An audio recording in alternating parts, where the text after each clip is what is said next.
May 1st, everyone. We have David L. Gray in studio, the GOAT. GOAT. And if you don't know what that means, it means greatest of all times. I had to think about it, David, and I have a story about that because I kept That's funny. seeing GOAT all over social media, right? And I'm like, why are they calling these people goats? Thinking, are they a part of a satanic cult? Is Oh Tom my Brady a gosh, part of the that's satanic pretty cult now? funny. Yeah. And so I asked my son one night at dinner, I said, I keep seeing this all over social media about calling people goats. And I said, what does that mean? And Oh wow, shaking his head, and he goes, that is good. That's a good one. yeah, seriously, Ma, you don't know what that means? He goes, how could you be so good at some things and completely out of touch with other things? That's how it is. As we get older, I didn't understand. People kept saying this word "based." "Hey, this is Yeah. based. That's Yeah. based." Back in the '80s, the only thing I knew about was freebase. If you said something is base, that's not a compliment. What is this? Exactly. I Can you explain that one to me? Because I don't know what that means either. I'm still struggling a little bit, but if I were to translate it into something, more familiar with our generation, it'd be like saying something is totally rad. Oh, okay. All right. All right. Because Senator Mike Lee has on his X profile based.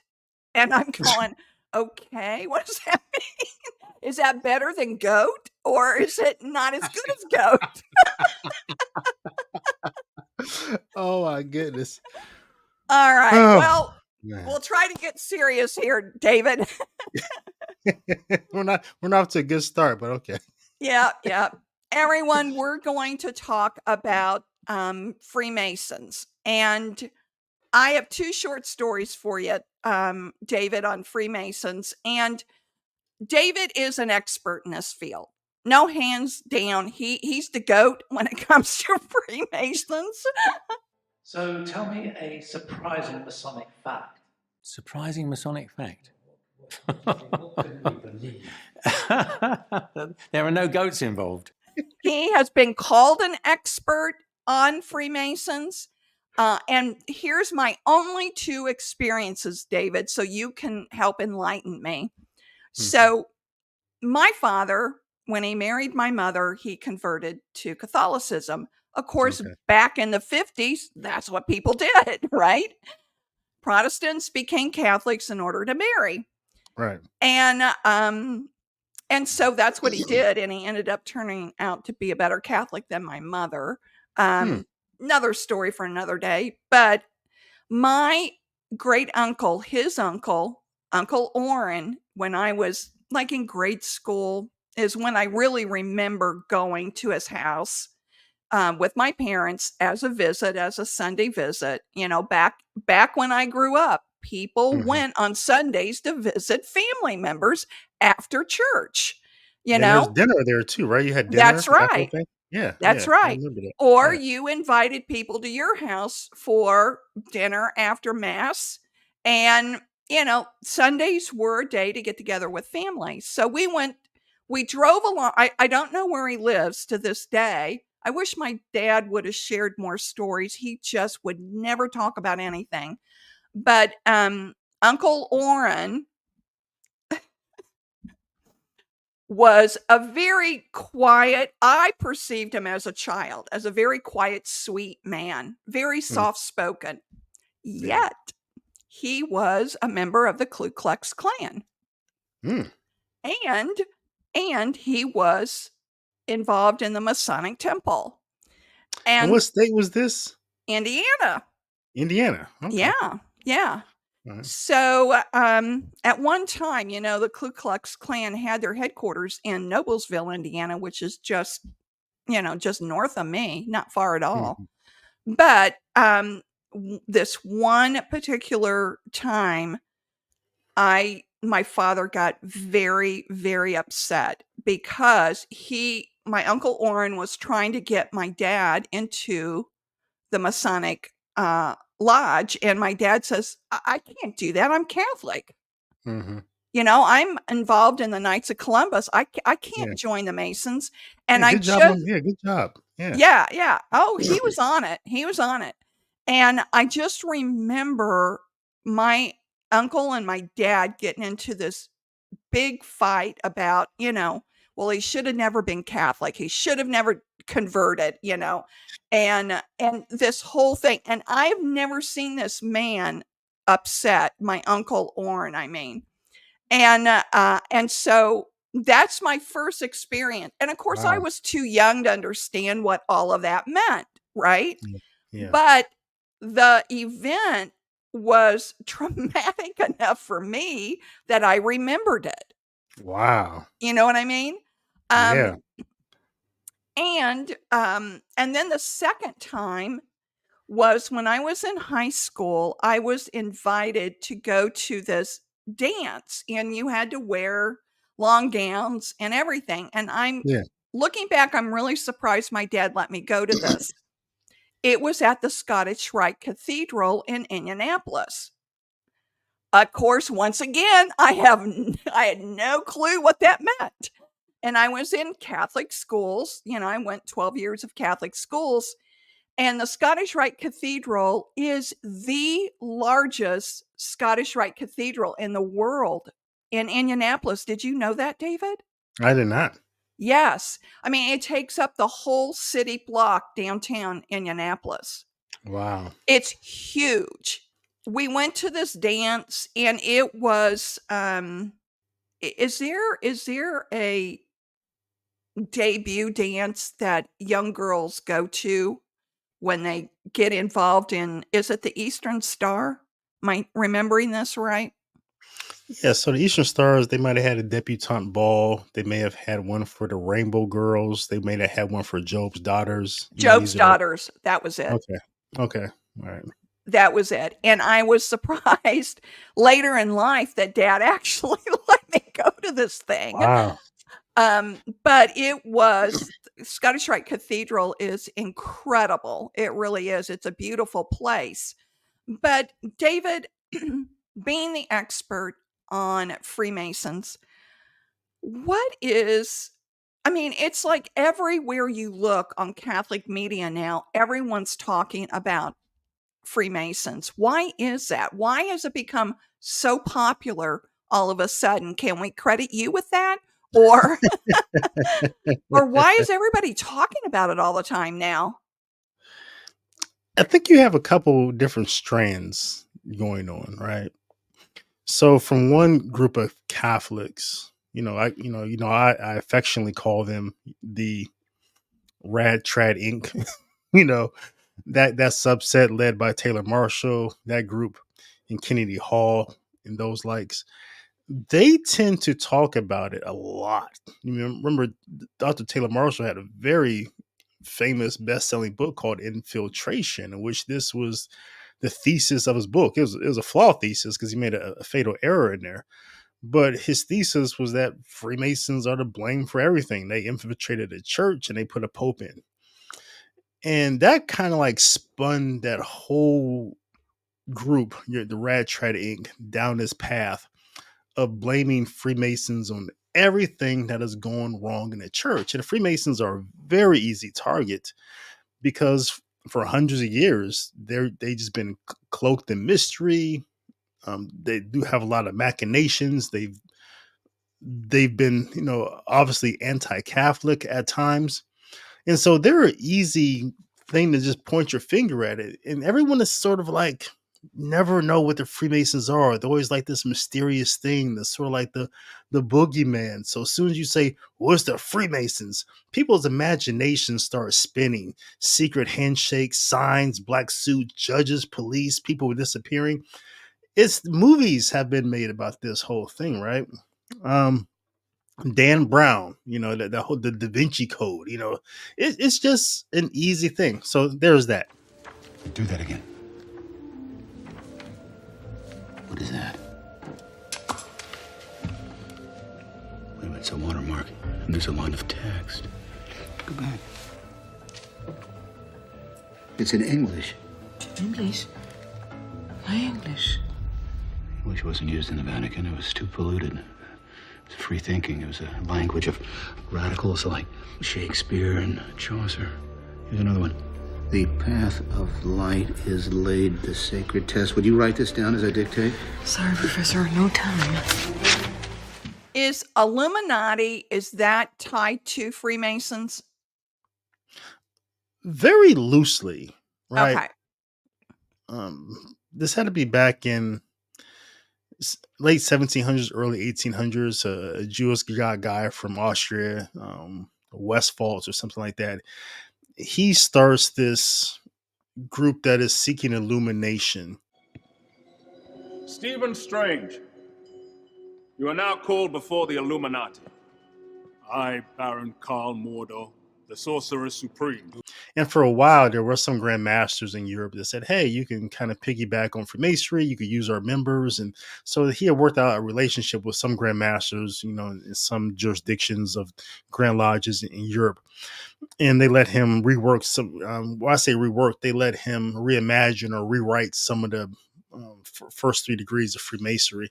And so, but, then it split off. It was a bad relationship from the beginning.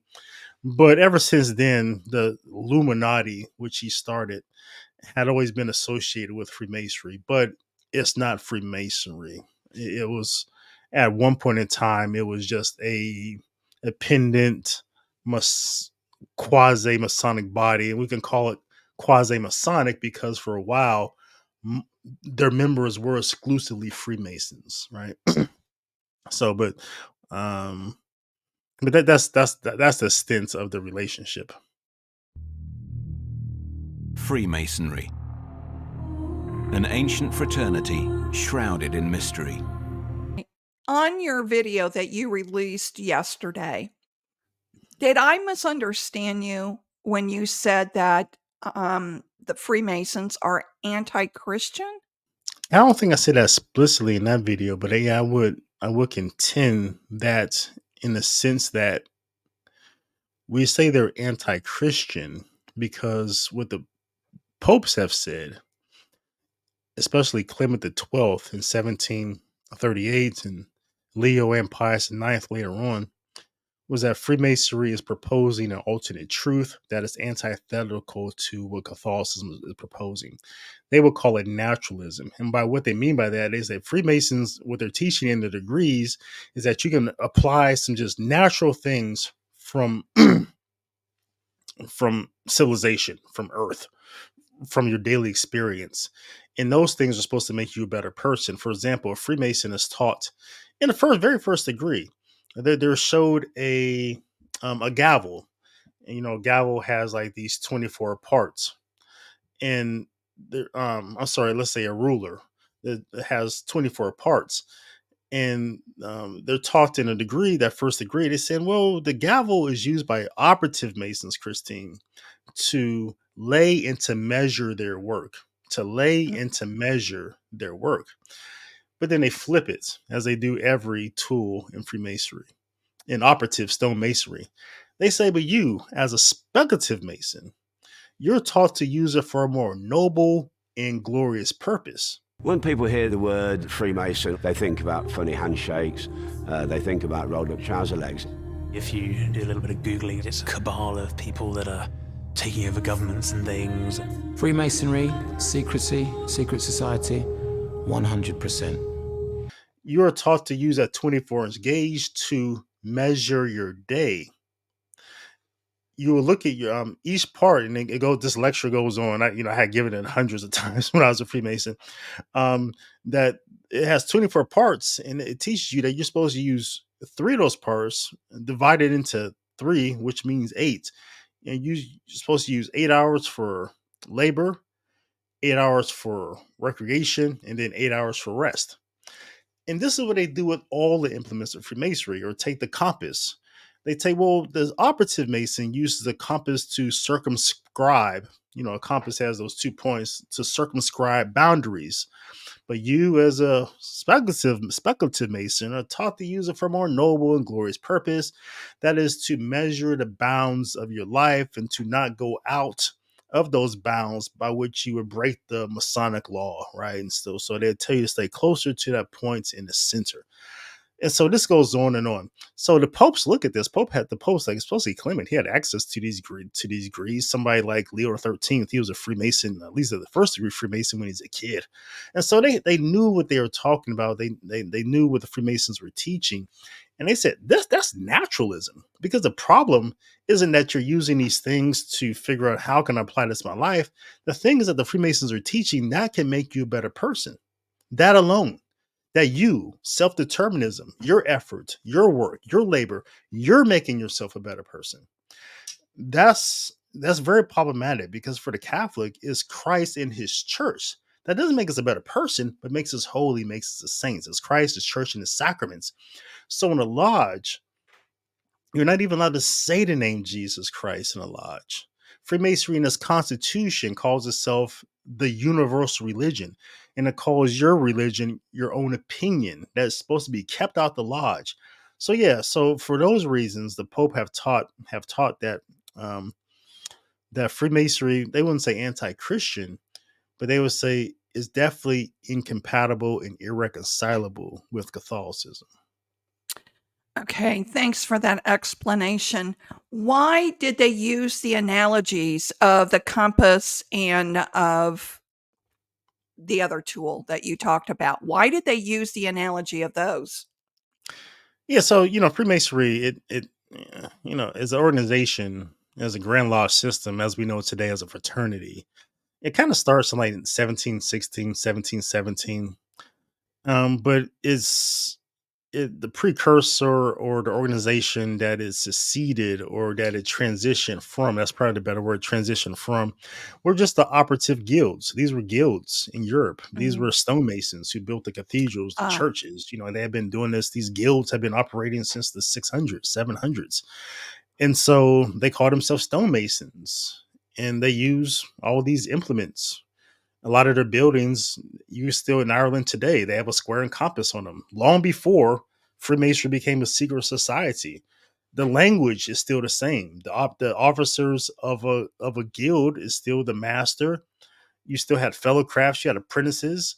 The same language they're using: warrants, charters, dispensations. It's the same organization that started with Catholics back in the 600s and 700s. The ancient charges, which means the code of conduct that we see back in the 600s and 700s, we see that they're very Catholic. They're talking about the Holy Eucharist. They have a priest assigned to their guild. They celebrate the saints' days. They march in parades, Catholic parades. So, but eventually in Europe, Europe eventually becomes, at least in London, in England, it becomes very Protestant or Anglican, Church of England. Then it becomes very Protestant. To the lavish ceremonies. You will seal that with your lips. And ancient rituals. Do you have anything to give in the name of charity? No. All of the rituals that we do, which are like little plays, I love them.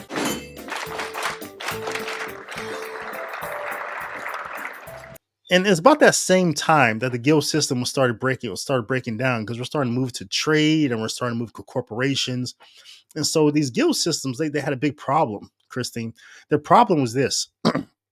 Was that all these guilds in London, I think at some point in time, there were about 22 of them, and they were all like Protestant denominations. They were all separated. So you had your Quaker stonemasons, your High Church, your Anglican stonemasons. You had your Catholic stonemasons, your Calvinists. So the stonemasons were competing with each other.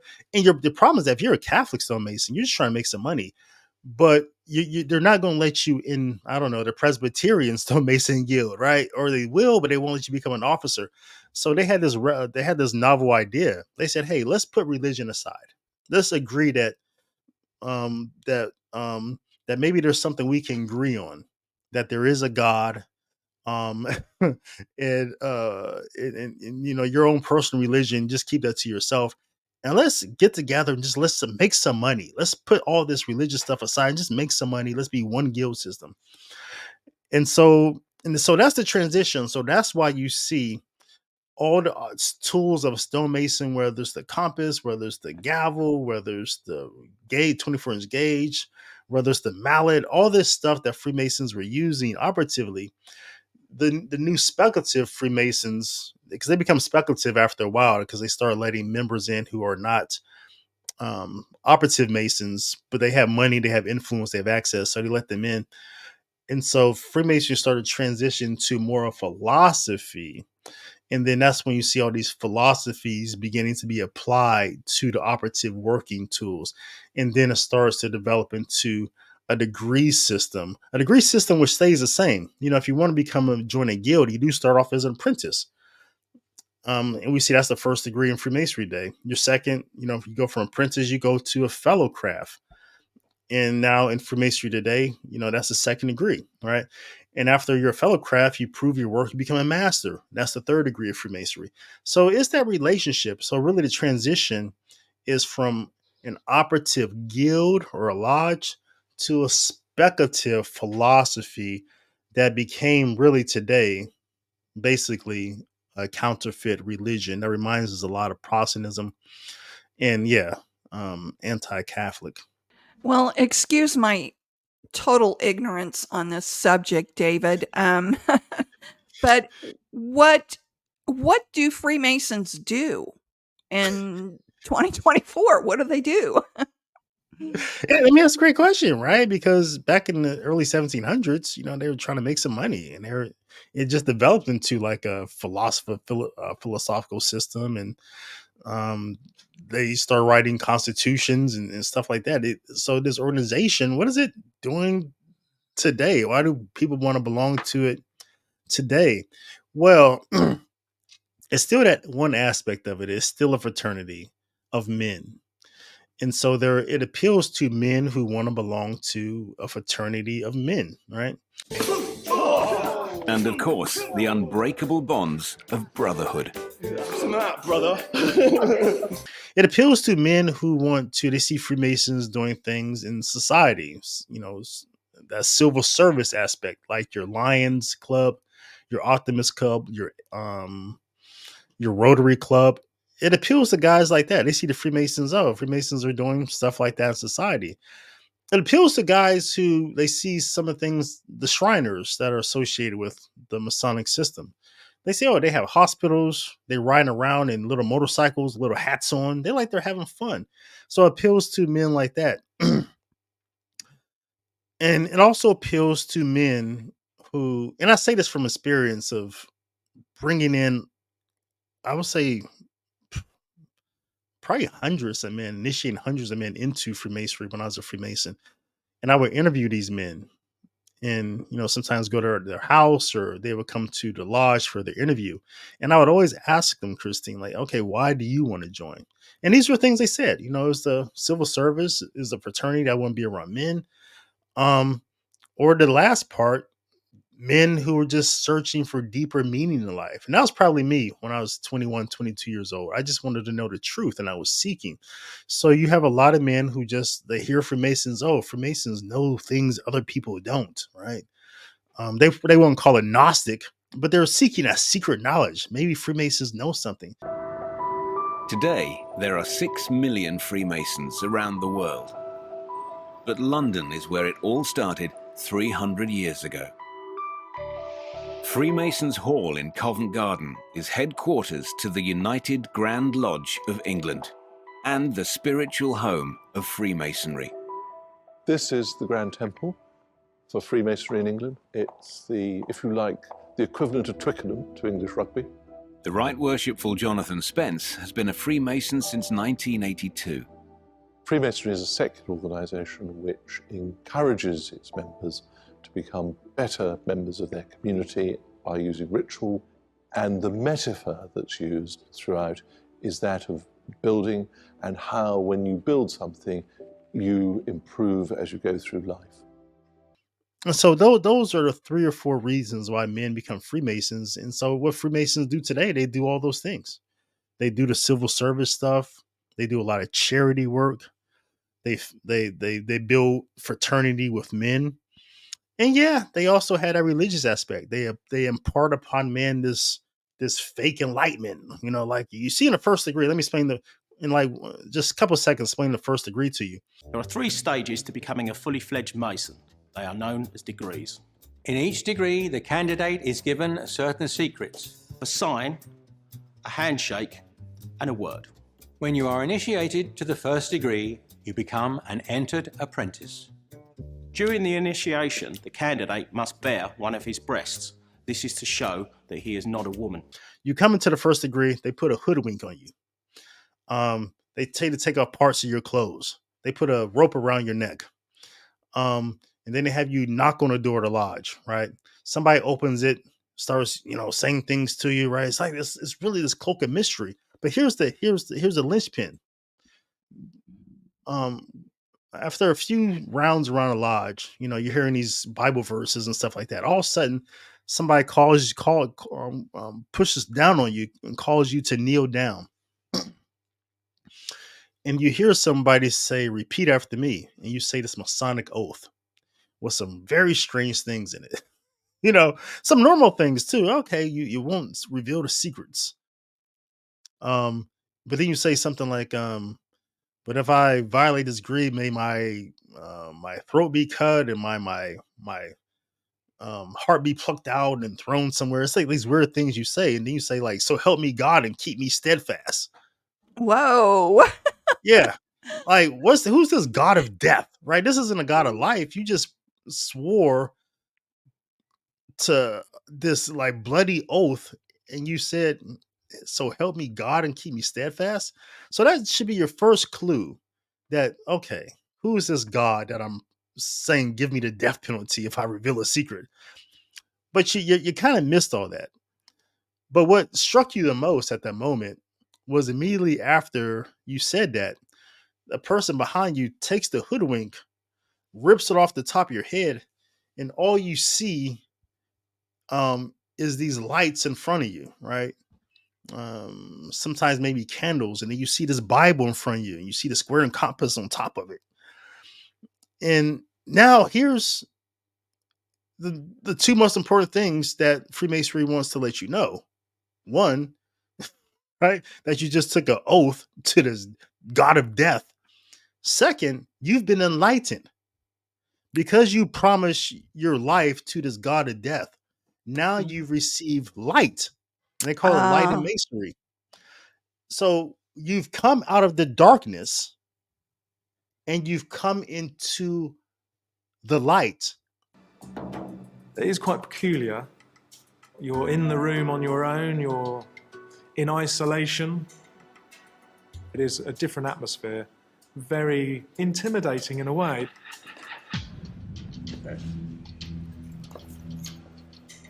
With the brethren assembled in the lodge room, the outer guard, or Tyler, is dispatched to fetch the initiate. James, come with me, please. You feel as though you're being summoned. You're going up for the ultimate job interview or something like that, really. It's not for the faint-hearted. Before the ceremony, the initiate must be physically prepared, which includes being blindfolded, or as Masons say, hoodwinked. Though we've been given unprecedented access, this is one ceremony that cannot be filmed. The candidate is blindfolded. The candidate might have a noose around the neck. And yes, there is a rolled-up trouser leg, but that's really just to going back to the old days of stonemasons when workmen had to prove that they were fit and able. It alludes to a rebirth, if you like. It is your entrance into masonry, and you get given the light. It's like this fake Christianity, right? Mm-hmm. Because as in baptism, we believe in enlightenment because Jesus Christ is the light of the world. We're baptized into his death and resurrection. But in Freemasonry, they're proposing this alternative light. And they have these scriptures in front of you, this Bible in front of you. And they're going to explain it to you.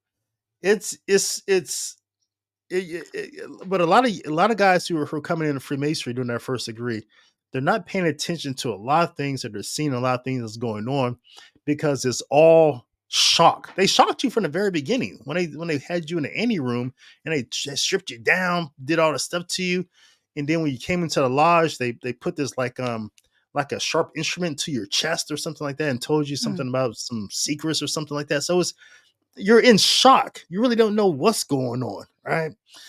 But Well, what went through your mind when you first went through that? I thought it was like back then, like I said, I was 21, 22. I thought this was like the neatest thing in the world. It seemed like it's some sort of secret club that I was being Yeah. initiated into. And um and it's like a bunch of mixed signals too. Because Mhm. first, before I got to the altar, I come up and there's this guy, I'm blindfolded, but a man asked me, they say, in whom do you put your trust? And if you don't answer fast enough, you're supposed to be taken by that rope around your neck and carried out the lodge. But if you've been coached or your sponsor next to you, he might whisper in your ear, say in God, in God. So he says, whom do you put your trust? And you say, oh, in God, right? So that's the right answer. Okay, so this must be. So I'm thinking, oh, this must can't be that all can't be too bad, right? It must be kind of godly. I didn't really care. I was an agnostic at that time, and so so you're walking around in your underwear, basically. It's just weird, and Well, what were the it's other hard to guys wearing? digest everything that's going on at that time. What were the other people wearing? The other men wearing Oh yeah, during you this strip rite? down. Yeah, you strip down to your underwear. Some All of lodges. them? I want to say this when I'm speaking about particular things. I'm not making a universal application because some Okay. things are different in every lodge. And some lodge maybe your underwear. Other lodges they may just tell you to pull up your pants. But um uh, but uh, but I think in all lodges, here's the thing: there's one part of your leg that's exposed more than the other. There's one part of your chest that's exposed more than another. And this is all this has to do with some sort of thing that you'll learn later on in a degree. Why was your left breast exposed? Why was your left leg exposed? Why were you barefoot? Right. But yeah, but so you're kind of in shock. I think I was in shock the whole time. And then after it was all over, you're sitting there and they sit you down in the corner of the lodge to receive what's called instruction.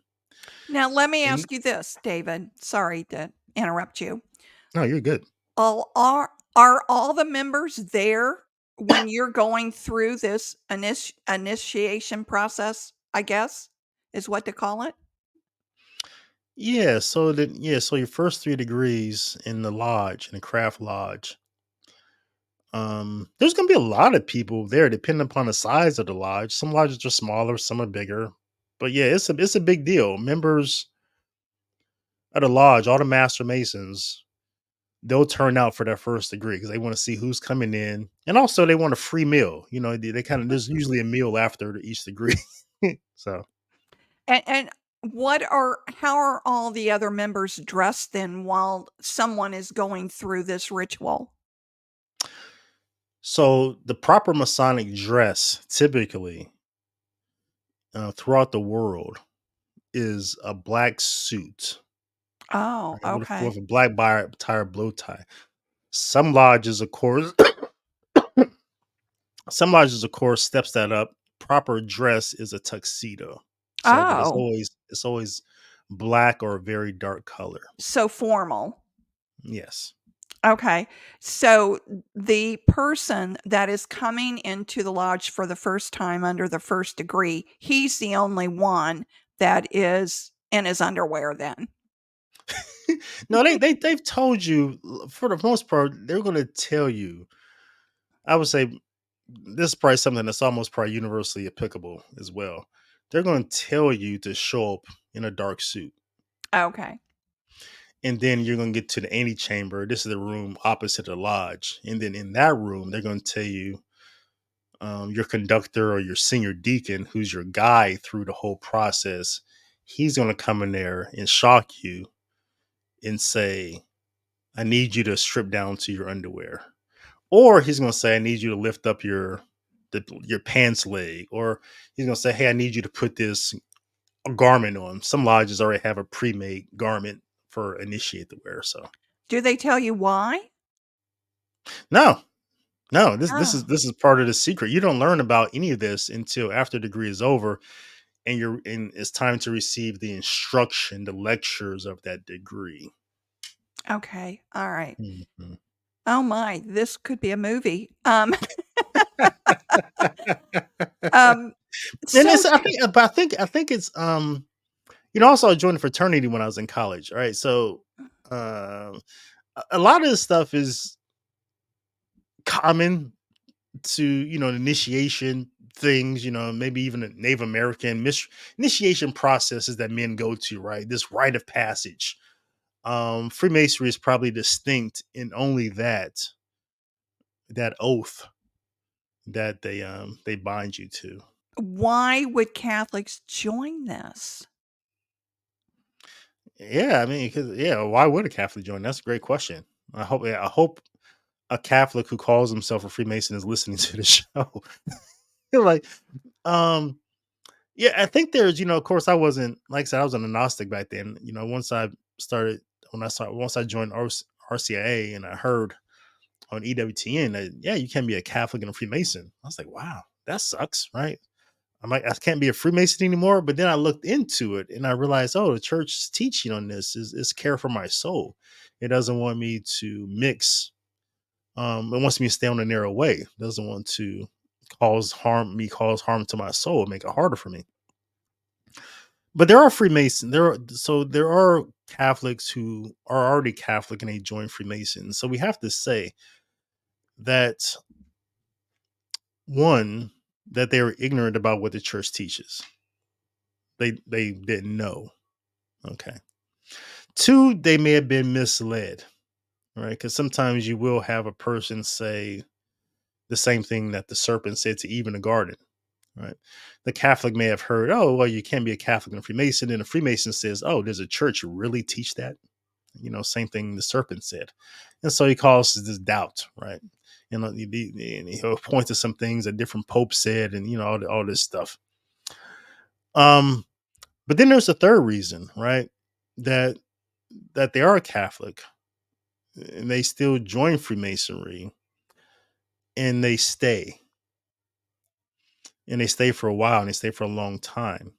And I think that's because the longer you're in Freemasonry, the longer you expose yourself to the Masonic rituals and the Masonic ethos, the darker your soul becomes, the further you get away from God because you're committing a grave sin. It is, I find it, Christine, I find it easier to a man to stop his addiction to pornography and to porn than it is for him to leave Freemasonry. And why is that? Because pornography is an attachment to, the body, right? You may have just some cravings that you're not able to um, um, approach with discipline, with chastity, and you just haven't trained your body and your mind to just be disciplined in that way, right? Pornography, almost porn would also attach to just those desires. I think just the bodily desires, perhaps. But Freemasonry, it attaches to something much deeper, right? It's that bodily attachment. Because Freemasonry teaches you in a way to how to walk. It's kind of like a liturgy. Freemasons walk a certain way, they stand a certain way. There's certain Masonic postures you learn. So after a while, that's just how you are as a person. You stand and walk like a Freemason in every way, every day in life. But also it also attaches to your friendships. Over time, all the friends in your life, you find that they're Freemasons or they're somehow affiliated with Freemasonry. So now you have relationships. It also attaches to the self-esteem. Freemasonry bestows upon a man some very impressive titles. It calls him things like Worshipful Master, Grand Master, Eminent Commander, Prince of the Royal Secret, Sublime Prince, Knight of this, Knight of that. And it gives you these titles and its importance. And so it helps a man who may not have much self-esteem, makes him feel very important. When he goes to his lodge meetings and he's dressed in his tuxedo and his fancy apron, and people are calling him, oh, past master, and they're bowing down to him, they're showing him deference. And back at home, this man's wife and his kids are just yelling at him all day, treat him like crap, perhaps. I don't know. But he comes to a lodge and he just feels so important. So Freemasonry attaches to so many things the longer you're exposed to it. And also there's the dark side, right? You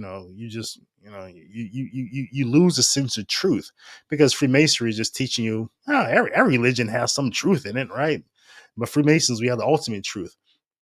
So there's that spiritual side as well. So Freemasonry clings to all these different things, Christine. So it's harder for a man to leave Freemasonry than it is for him to break his porn addiction. This top one was the Royal Warrant Holders Lodge, and here's the original warrant, which dates from 1899. At the time, the Grand Master was in fact the Prince of Wales, Albert Edward, who went on to become Edward VII. I can imagine that the Prince of Wales had his hand close to here when he put his signature there. Let me ask you this, David. If Catholics are still actively involved in Freemason, wouldn't they need to be going to confession every week, confessing that sin? Yeah, it's kind of like being married outside the church almost, and Yeah. living with your civil marriage wife. It's that ongoing grave sin. Now, I know you've talked about the dark side of Freemasonry, and I know you have a very powerful experience about that. Would you mind sharing with everyone what that was, David? Yeah, there were some guys that came to my house. They were filming a documentary about the Great Reset. And they I don't like talking about some of the darker experiences I had in Freemasonry, because some people hear these stories and they get attracted. Like, hey, that sounds cool. Let me. So these guys kept pushing me and pushing me and pushing me. So the one story I told was the story about like I said, I was one of those people who I just explained. I had prolonged exposure to Freemasonry. Because Freemasonry was my life. I was an And agnostic, David, but how long had you been in when you started experiencing these dark yeah. sides? So was I still in college or was I out of college? Yeah, I think I was out of college. So this had to be. So I became a Freemason in '92. So this had to be around maybe 97, 98, late 1900, late 1990s. And so prolonged exposure to Freemasonry. And for me, by the time I was so I became Freemason in 92. By the time 95, 96 comes along, I went through all the Masonic degrees. I'm a 32nd, I'm a Knights Templar, I'm a Royal Select Master, I'm a Royal Arch. I had even done some other stuff, Eastern Star, I had done all the common degrees that you can receive. I couldn't become a 33rd yet because I wasn't 33 years old, but everything else. And I had read everything, had become, pretty astute in Masonic scholarship. And I had gotten to a point, I was like, is this it? This is the secrets? I had gotten all these degrees and okay. And so and then a lot of people who get to that point who are searching for truth, that's why they joined Freemasonry. They wanted some secrets. You get to this point where, man, you realize Freemasonry really doesn't have much to offer, right? So you start going down these other paths. So I started going down to Wiccanism. I had joined some other secret societies. One was called the Builders of the Adytum. And I'm studying the Kabbalah. I'm getting into all this weird stuff, right? And that's when that I would say the dark stuff started to happen, right? So it wasn't necessarily Freemasonry in and of itself. But what Freemasonry does, it opens up these doors to the demonic. Because, well, you've taken on these oaths to this god of death. And second, because Freemasons have been teaching you all this time that nothing's true, right? So and it's like even though nothing is true, you keep searching for truth, right? And so there I So, was. Mhm. okay, let me interrupt you again. Sorry. It sounds a lot like Scientology. I've heard that before. And when I tell these stories, I don't know a lot about Scientology, so I can't even make the comp. But but there must be something there because you're not the first person who said that. Yeah, so once you get up to the highest level, I guess, of Scientology, you're supposed to know all the secrets of the universe or something like that. And so, people have risen to that height, and it's like, wait a minute, what? This is it? Oh, oh, wow, Yeah. interesting. I didn't know that. So I didn't mean to interrupt your story, so go ahead. Oh, I was saying, yeah. So there I was, just getting off into this weird stuff, and then what I noticed is that I don't know when it happened, but I remember. I think yeah. So I was it had to be after '97 because I was married, and I remember I'm laying in bed, and um, and when everything's quiet, particularly when I'm trying to get to sleep, and it started happening at other times like during the day, but whenever it was quiet, I would hear voices, and they weren't necessarily talking to me, but I would just hear voices all the time. I would hear these conversations like they're right there. And so that's one of the stories I told. That story I told during that documentary. But Could you hear what the conversation was? it was quite audible. It was quite audible. I can't know if I can recall it right now, but I would hear literal conversations. Like you're getting Never, I up don't think never thinking, anybody's "Who's in names, my but one. room?" Yeah, say it again. Like you wait I mean, you're laying in bed and you're sitting up going, "Who's in the room?" Oh no, I knew it was. That's interesting because I knew it was not in my head, So but you also I knew it audibly wasn't heard it. on. It wasn't on the plane of existence that I could see. Ah. But I thought it was what I was hearing was something was going on in the plane of existence that I could not see. Like they were there, but they were not visible to my eyes. So they were like physically somehow there, right? And we Uh, know that there is the, um, the spiritual world that exists. We know that mhm. that Oh is yeah, an absolute thing. yeah, absolutely. So And how long did that persist, David? so that and I'd also say, there was that was that experience of hearing voices, but also I would also see things at times as well, right? And I would tell people, Oh. I would tell people, you know, I had this girlfriend at one point in time, and um, and I would tell her I would see things in her house, and she just thought that was like the coolest thing ever. But it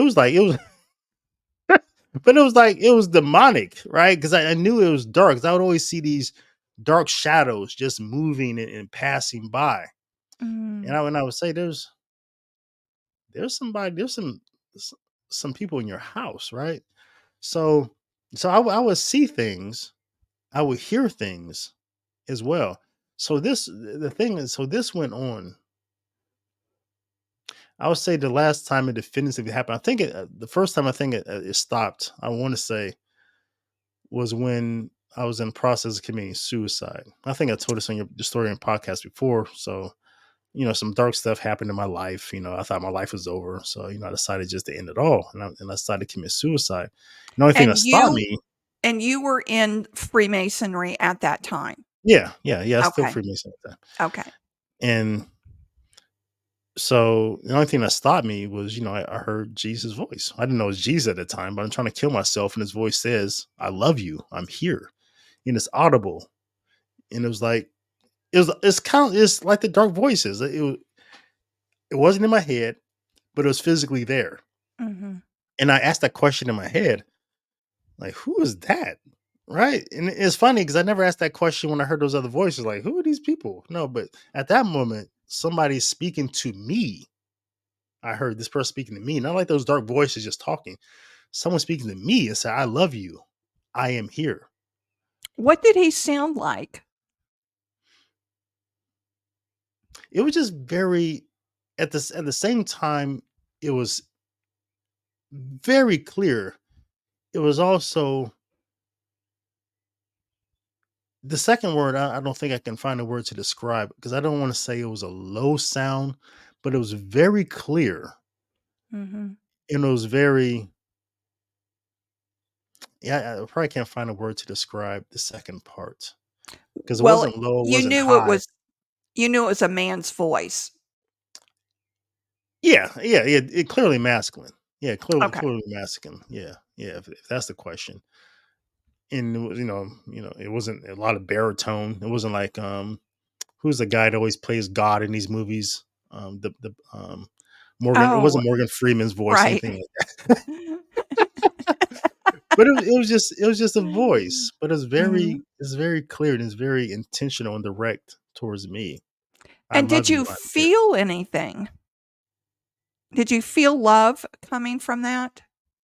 There was no perception of emotion Okay. from on my end at that time. It was a more it was it but I knew that what I heard demanded a response. Right. And what did you say?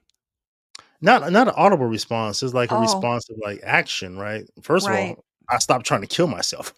Right? I just like stop. I And love you. I'm here. how are you trying to kill yourself? Asphyxiation, suffocation. I had put a bag around my head, I put a rope around my neck, and I'm turning in the Oh bed my. like this, trying to like tighten it Tighten up. it? I was just trying to suffocate myself. And so I'm about on the second and a half turn, and that's when the voice says, I love you. I am here. Right. Which was a very strange thing once I asked like, who's that? Is Jesus, which is like the strangest thing you ever could have told me, because I thought Jesus was fiction. Mm. When I was a district deputy of the Grand Lodge, which just means you're like the Grand Master's right hand man for a district. I used to tell these Freemasons, like, hey, when I come inspect your lodge, because I had to inspect every lodge once a year. When I come inspect your lodge, I want to hear any prayers in Jesus' name. I know you guys do that. I don't want to hear any church songs. I know you guys sing these little church hymns after, when you're closing the lodge down. I don't want to hear any of that because that's against the rules. And that was really just me. Yeah, I was enforcing the rules, but that was just me not wanting to hear the name Jesus because he's fiction, right? So it's very strange when that answer comes back in my head, like, who's that? And then I just intuitively know somehow that was Jesus. Wow. And so, like I said, I pick up the Gospels. Had a Bible. My fraternity brother had given me a Bible. So I pick up this Bible. I had never read the New Testament. I had read the Old Testament a lot, but I never read the New Testament. So I read Matthew, Mark, and Luke that night. And I was just I fell in love. I couldn't believe I didn't know about this person named Jesus. I was like, who is this guy? He's amazing, right? Kinda And so like I was the just, kinda like the Russell Brand, phenomenon going on now with him and, yeah, being yeah. Everything's baptized. new. Like, Yeah. what is this? Yeah, it's like that. So, but that's so I would say I didn't hear those dark voices after that. And I think that makes sense because God has spoken to me. Right. Mm. So I didn't hear anything else. But I think there was a definitive change as well when I was baptized. I think the next year, that was 2004. I think I was baptized in 2005 as a Protestant. And so for certain, I had never heard anything after that. Right. Um, Well, so yeah, David, those are 2 points. thank you, Jesus, for saving David, or I would not be talking to him right now. And what an absolute loss for the Catholic community not to have you.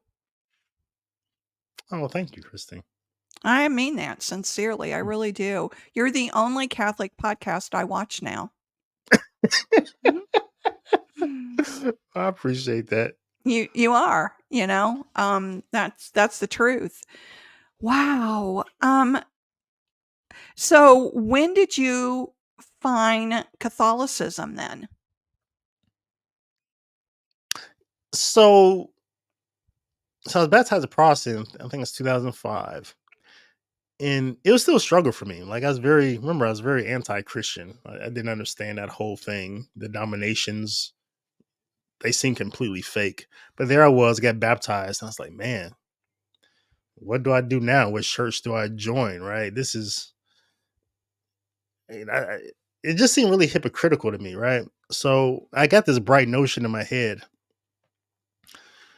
to challenge God and say, like, God, if you're real, you should have been able to keep your church together.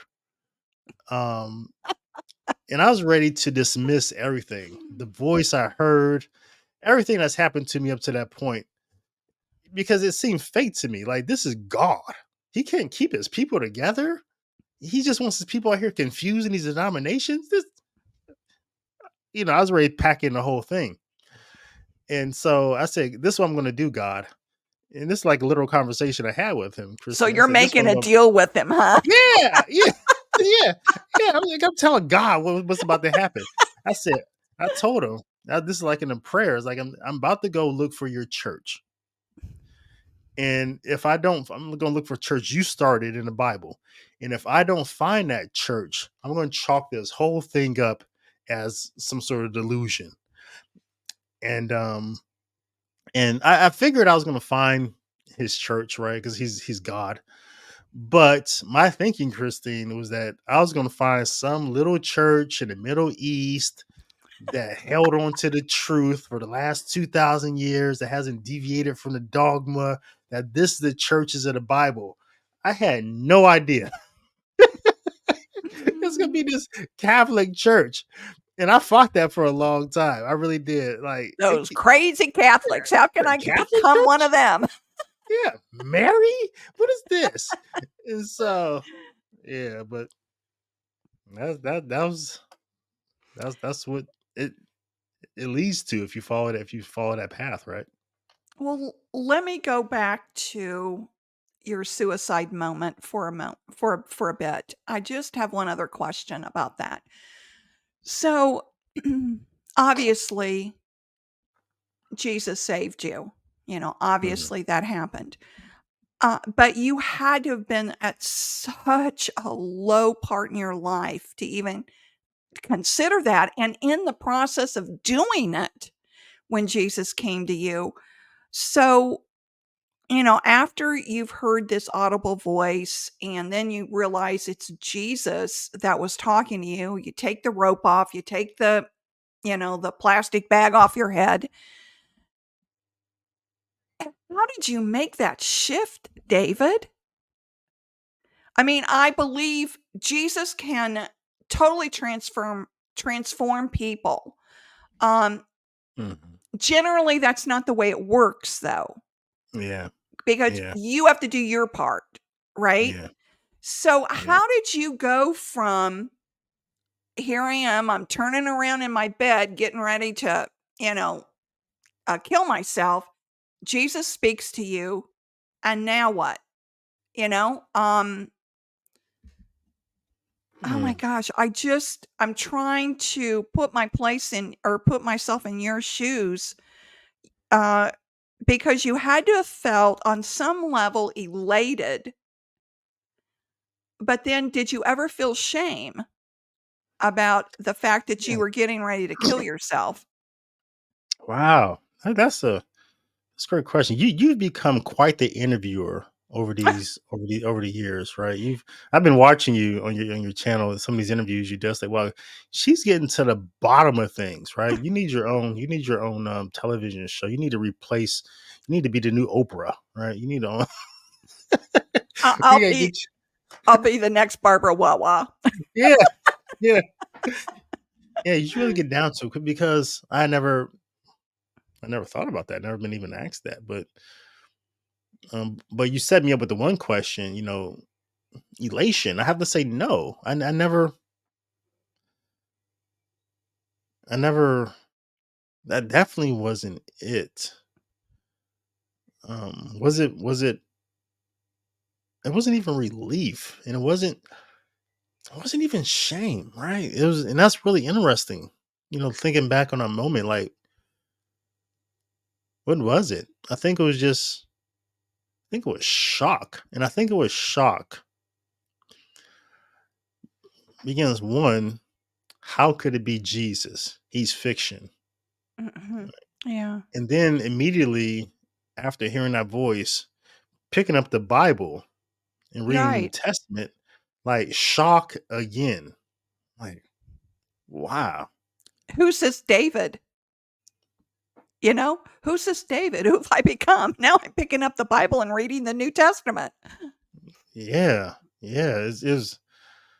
Yeah. Yeah. I guess that part came later on. That's the part I still laugh about to this day.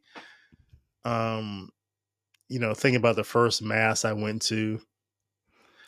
Oh, I would have loved to have been a fly on the wall on that one. That's that's just that's that's just funny. Even today at mass, sometimes I kneel down, in the altar, and it's just like, how did this even happen? This is funny to me.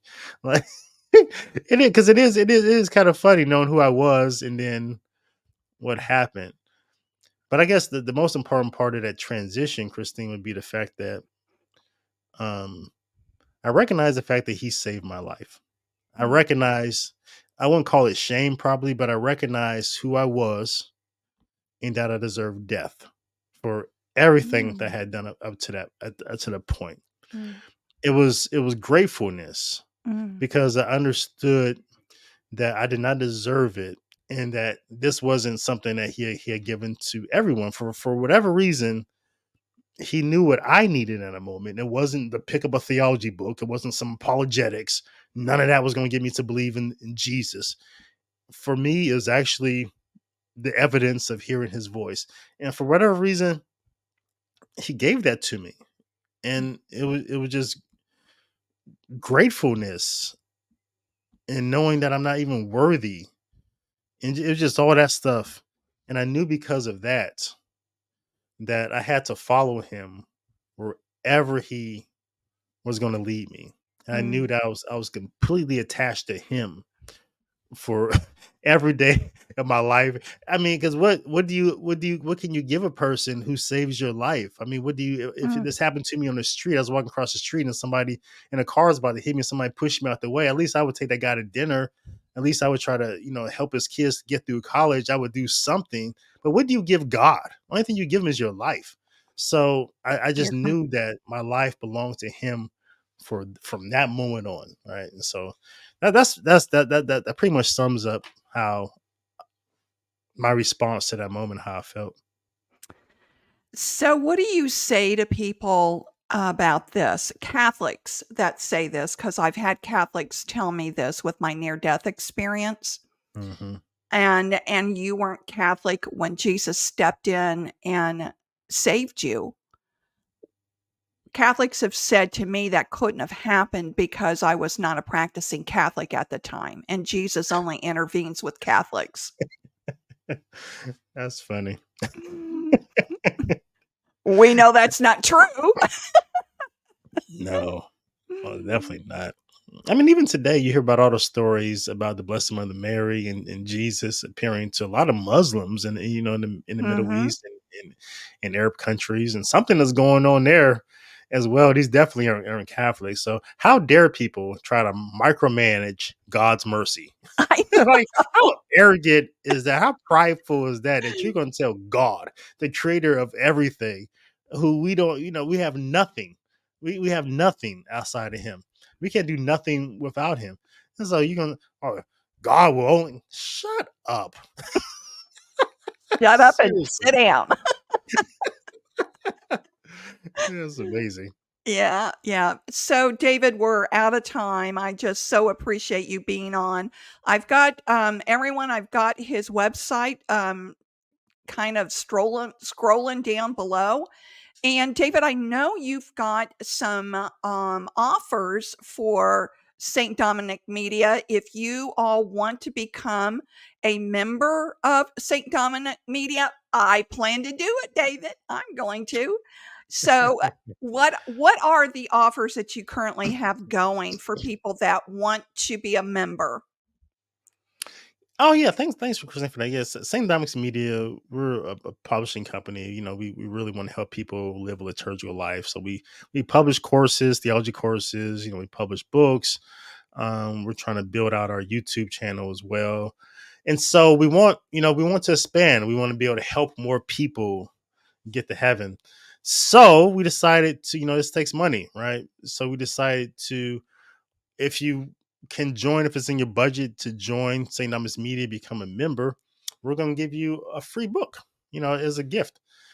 Any book of your choice that we've published.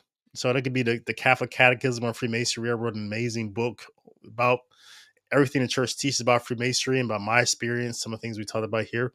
Other books written by other people at St. Dominic's Media. So it's $5 a month. To be a member of St. Dominic's Media, just a monthly. And you're It's giving really away low. a book? Yep. The first month is $10, Okay. and so it's additional $5. But the book that you get is more than $5. Right. So, but yeah. So, And you just have a just an lifetime incentive. you have a lifetime membership too, which is the one that I'm eyeing. Oh wow! Thank you, Christine. So it's lifetime. I think that's a phenomenal deal Oh my gosh, are you kidding? because It is. you get every book we've ever published, the paperback. We mail it directly to you, and also every book we publish in the future. Like this year, I think we have 2 books that were scheduled to publish, and so you get both of those. And then next year, for the rest of your life, you get every book that we publish paperback. So I think it's a great deal, and Oh, it access to all of is. our courses ever. So. Yeah, it's a great deal. And David, you're also starting a new podcast too, correct? Oh yeah. So I'm glad yeah. I'm So reminding you on what you're yeah, working on. yeah. So Bobby Hesley and Kyle Koki? Coffey. Yep. Some people may remember him from Church Militant. He's like Yeah. one of the good guys. He had Yeah. Oh, I really like Kyle a lot. Yeah. yeah. He's a good man. He's a good father, a good husband. So he's one of the good guys from Church Mm-hmm. Militant. So I decided to partner with St. Dominic's Media to help us grow. And so so we're gonna do like a monthly podcast. Everybody's busy. It's like you, Christine. We're all busy with our own jobs, and so we're looking forward to doing a monthly podcast, at least monthly, once a month, about everything that happened the previous month. So we're gonna call it the final word. Oh, I like So that. whatever The happened final last month, word. like tomorrow, we're going to be talking about Candace Owens, Russell Brand, Father Justin, the AI priest. We're going to be talking about Oh, all this stuff. The priest in Saginaw, Michigan, who the gay mob attacked and ran him out of his church. We're going to wrap everything up in one show and give you our take. So, and you're doing that tomorrow? yeah, the first one will be tomorrow. Will it be live or is it recorded? Yeah, live. Oh, what time? It will be, I guess that would be 6:30 Eastern. Oh my gosh, you're going to be up late. Yeah, I'm going to be up late. Isn't that like 12:30 p.m. your time? It is. But I'm Or talking to before 12:30 that a.m.? show though. Before that show comes on, I'm talking to this girl named Jackie Van Tyne. Have you ever heard of her? Uh-huh, yeah. She's this Protestant girl. We're a really big channel. So Christine, she left the Catholic Church and she made this video about why she left the Catholic Church. And good for her for coming on my podcast and explaining to me why she left the Catholic Church. So that's what I'm doing tomorrow, right before we do the group podcast. So that's why it's going to be so late. Well, I'm looking forward to that interview too, as well, David. So, everyone, there's an update on what David is working on, and please support his channel, his media company. And David's the GOAT, everyone. He's the GOAT. Thanks, Christy.